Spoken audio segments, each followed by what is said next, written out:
Estamos aqui no Horto Florestal de São Paulo, julho de 2021. Esse é um caminho não muito conhecido aqui do pessoal, mas é muito bonito.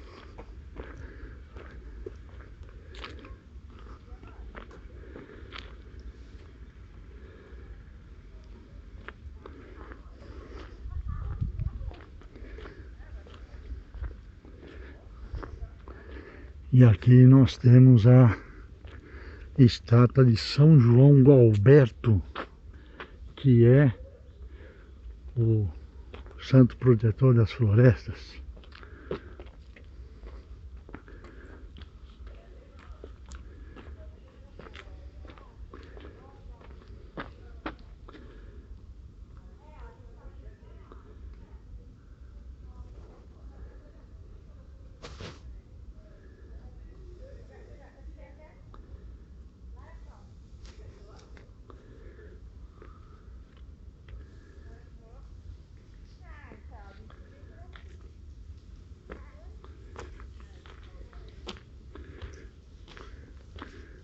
Muitas pedras aqui.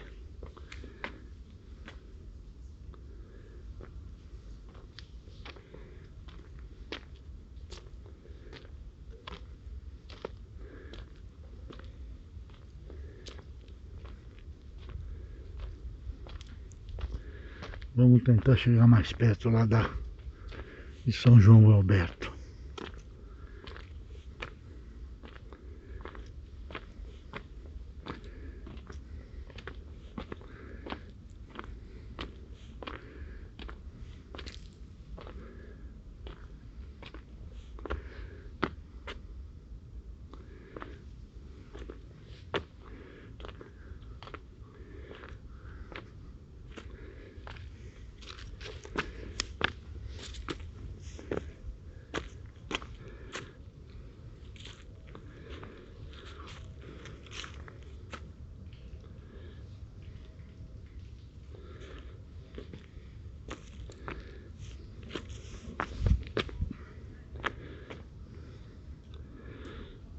Subi aqui numa pedra, bem atrás da estátua.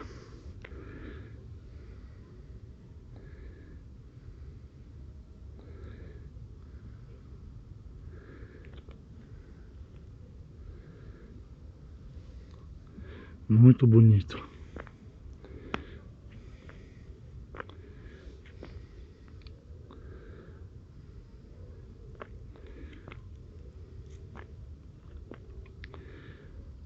Daqui a pouquinho eu vou fazer uma outra filmagem onde tem um museu Otávio Vec e onde tem um marco da passagem do Trópico de Capricórnio.